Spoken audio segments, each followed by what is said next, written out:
Hi everybody, welcome to this edition of Dubro 101. Today we're going to talk about how to assemble a Dubro fuel tank. While this is not a difficult job, it is important that you do things correctly. So keep watching and I'll show you everything you need to know. Let's begin by reviewing the contents of the package. There's the fuel tank itself. Dubro sells these tanks in sizes ranging from 2 fluid ounces up to 100 fluid ounces. For reference, this is a 10-ounce tank. You will also find a stopper assembly, a fuel clunk, a short piece of flexible fuel tubing, and 2 pieces of brass tubing. With these components, you can assemble your tank in a standard 2-line setup. The first of those lines is a vent/pressurization line. The other line is a feed/fill line. Some modelers like to set up their tanks with a 3-line setup. In that instance, you have a dedicated feed line that goes to the engine's carburetor. You also have a dedicated fill line for filling the tank. We'll talk about the 3-line option in a little bit more detail in a few moments, but for now, we'll concentrate on the 2-line setup. Let's look at the stopper assembly in a little bit more detail. If you loosen the Phillips head screw on the front, you will see that this assembly breaks down into 3 main components. There is a plastic piece on the front, a plastic piece in the rear, and a rubber piece that gets sandwiched in between. On the back side of the rubber piece, there are 3 holes, but if you turn it around to the front side, you will see that only 2 of those holes pass all the way through. And those are the 2 holes that we're going to use on this 2-line setup of the fuel tank. Make sure you keep that in mind as we move forward. The first line that we're going to install is the vent line. And as the name suggests, the job of the vent line is to allow air into the tank so that fuel can leave the tank. And in most applications, we're actually going to be providing pressurized air from the engine's muffler. Now, there are 2 very basic requirements when setting up a vent line. The first is that the vent needs to be close to the top of the tank. And because of the physics involved, you can only fill the tank with fuel up to the level of the vent line. So if the end of the vent line is somewhere in the middle of the tank, you could only fill it halfway with fuel. So we obviously want that vent line to be close to the top of the tank so that we can take maximum advantage of the tank's fuel capacity. The other prime requirement of the vent line is that it has to allow unimpeded flow of air into or out of the tank. You want air to flow into the tank while the engine is running. You also need air to flow out of the tank while you are filling the tank with fuel. So the brass tubing that makes up the vent line needs to be positioned near the top of the tank without actually touching the top of the tank. You also want to make sure that this brass tubing does not have any kinks or wrinkles, which could impede the flow of air in either direction. Our primary strategy for satisfying the requirements of the vent line is to input a slight upward bend in the brass tubing. It's important to note that bending this tubing can be challenging. If you just grab it with a pair of pliers and try to bend it, you're likely to crush the tubing, and also you're going to input a kink at the bend point.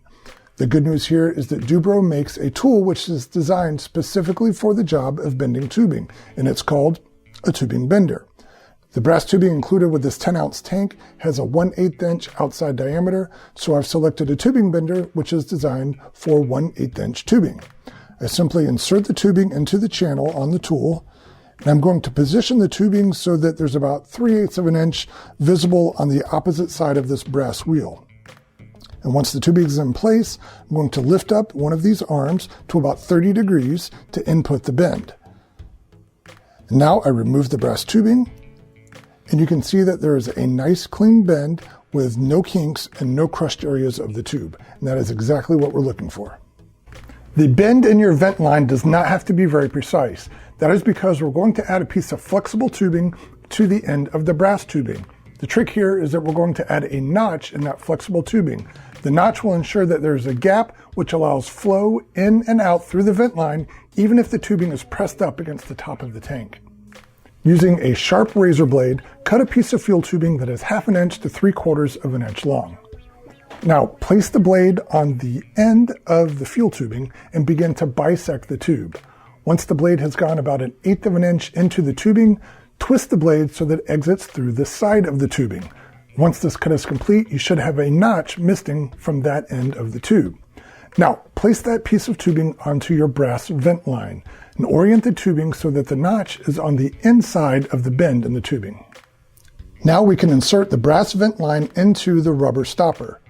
I like to position my rubber stoppers so that the 2 holes which go all the way through are horizontal and positioned above the center hole in the stopper. And at this point, you probably want to think a little bit about your specific application. Recall that we often pressurize the fuel tank by connecting it to a tap on your engine's muffler. Well, in a standard RC application with an upright mounted engine, the muffler is going to be on the starboard side of the airplane. And in that case, I would want to put the vent line into the starboard hole in the stopper.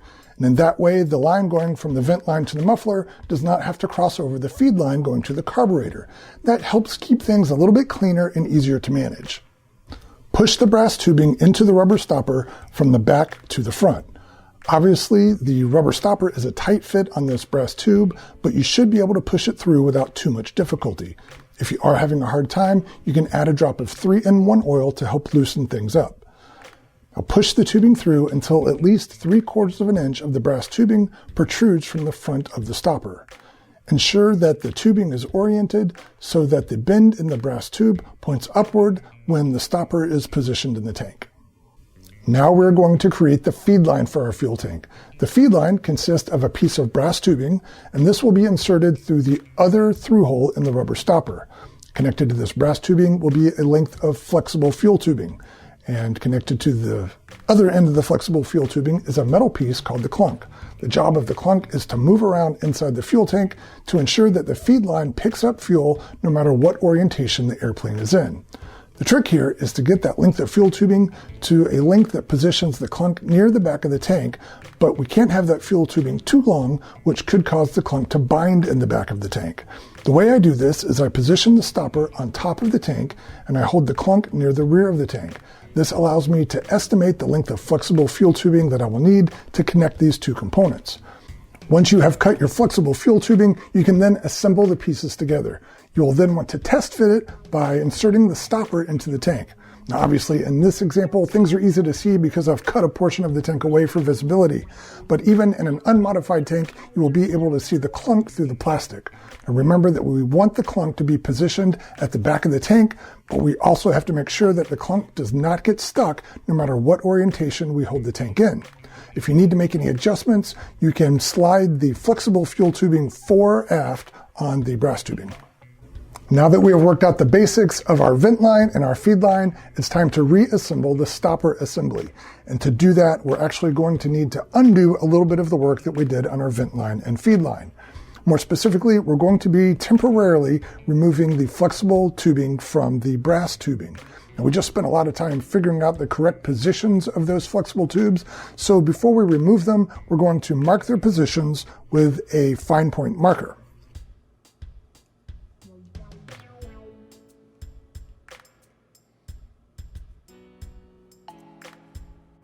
Now that we have the flexible fuel tubing removed from the brass tubes, we can install the back plastic piece of the stopper assembly.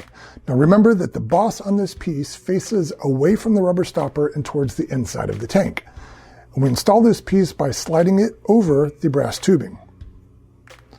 Then we push it up against the back of the rubber stopper.